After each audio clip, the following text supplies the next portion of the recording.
Graça e paz a todos.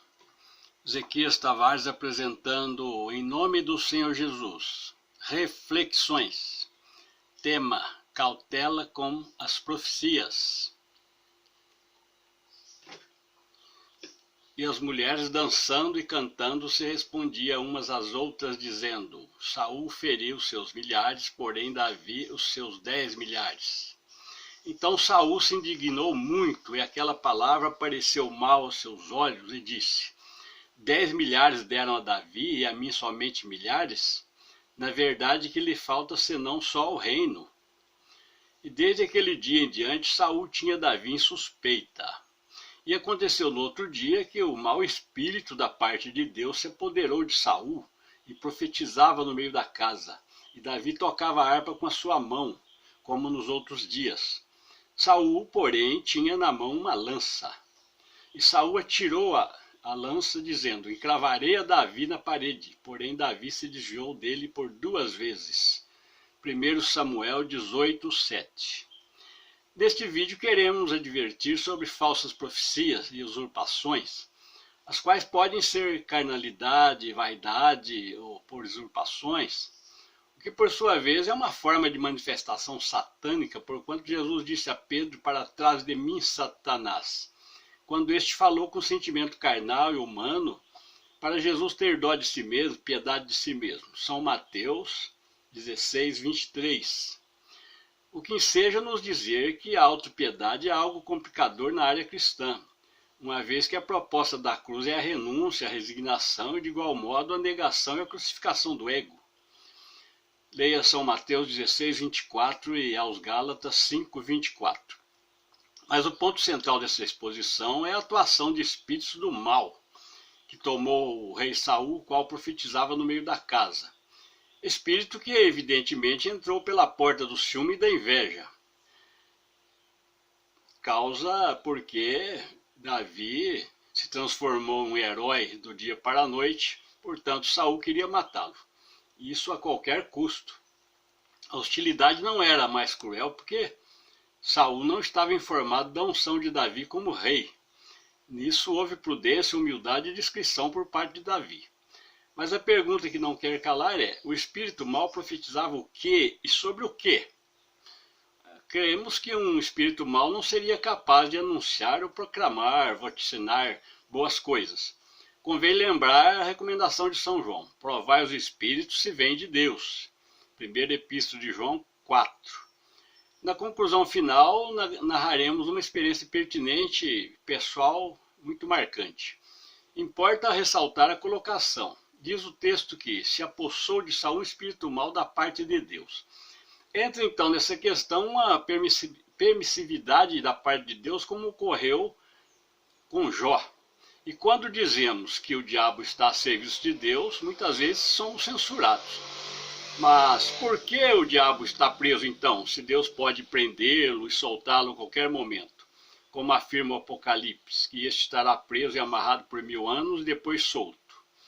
O espírito mau de Saul estava também a serviço de Deus, pois todo aquele processo de perseguição a Davi, que durou anos, tinha o propósito de amadurecê-lo, prepará-lo para o exercício do reinado. E ao mesmo tempo Saul era punido por rebeldia. Deus sabe o que faz e como fazer. Para a evolução e fortalecimento do espírito, do ser, se faz necessário, sim, uma certa resistência e oposição.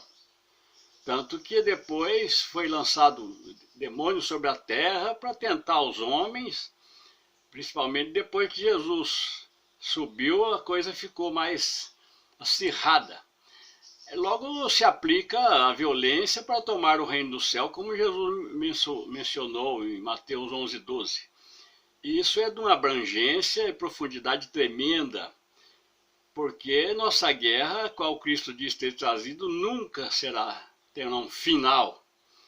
São Mateus 10:34. Obviamente que território conquistado exige guarnecimento efetivo. Então que a cada dia possamos fincar a bandeira da graça salvadora e dizermos: até aqui nos ajudou o Senhor, como consta 1 Samuel 7:12. Resumindo, vamos concluir. Deus sempre usou de simbologias para passar recados a seus profetas, destacando-se Ezequiel, com tantas visões esdrúxulas, que inspirou o escritor Erich von Däniken a escrever o best-seller Eram os Deuses Astronautas. Isso interpretando as visões como lhe convinha. Colocamos isso pelo fato de Deus ter nos mostrado todas as visões de formas figuradas ou simbólicas, uma das quais, em nossa experiência em questão no momento, Deus mostra em figura um personagem de origem oriental. Quando ele faz isso, se refere ao oposto. Se nós fôssemos naturais do Oriente, certamente esse nos mostraria em figura um ocidental. O fato é que tivemos uma visão onde um Sansei seria um espírito do meio termo, né? Porque ele não estava nem lá e nem cá, nem um meio termo. Nada tem de pejorativo, discriminatório nisso. Esse nos disse uma série de coisas e ficamos, a partir de então, vigilantes. Dias depois, numa reunião na casa de uma irmã considerada por muitos como profetisa, aquele espírito falaria em sua boca tudo o que ouvimos daquele espírito na visão. Isso ocorre quando o crente, mesmo que firme, aceita a glória para si. Porquanto os demais fazem romarias para estar lá nas casas dessas pessoas buscando profecias. Isso causa muita confusão.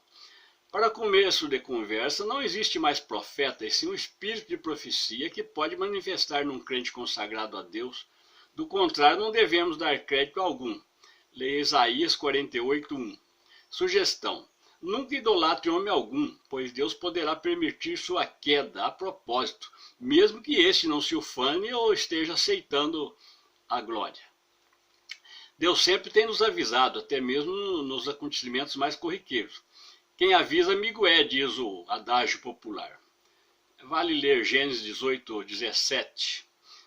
E basta amarmos o mundo ou a nós mesmos para ser inimigos de Deus. Isso não é nada bom, né? Santiago 4:4. A usurpação também tem a atuação de espírito do mal, quando o líder do povo, informado de certas situações, diz: o Espírito Santo está me revelando isto e isto, ou alguém aqui está procedendo assim, assim. Esses tais, como Deus não tem pressa, lá um dia ele os desmascara. Porém, os tais são tão obstinados e ignorantes quanto ao valor da própria alma, que colocam outra máscara e vão enganar almas em outro lugar. Tudo isso acontece para cumprir o que o Mestre e outros homens de Deus predisseram. Convém ler 2 Timóteo 3,13 e São Judas por inteiro, o verso 16. Como escreve com muita propriedade o pastor Glênio Fonseca Paranaguá em seu livro Pegadas de Lobo na Porteira, pastores, picaretas e psicopatas, as almas feridas que o digam. Toda honra e glória ao Rei dos Reis, graça e paz abundante a todos. Faz-nos ouvir tua voz gloriosa, ó nosso Mestre fiel Redentor. A tua igreja dileta esposa, sente por ti inefável amor. Ó caro Salvador, a tua voz de amor nos guia para o céu, glorioso lar. Pela palavra vem nos consolar. Ó Jesus Cristo, celeste esposo, vem conduzir-nos por teu grande amor. Já antevemos, ó Rei majestoso, a glória eterna do teu esplendor. Ó caro Salvador, a tua voz de amor nos guia para o céu, glorioso lar. Pela palavra vem nos nos consolar.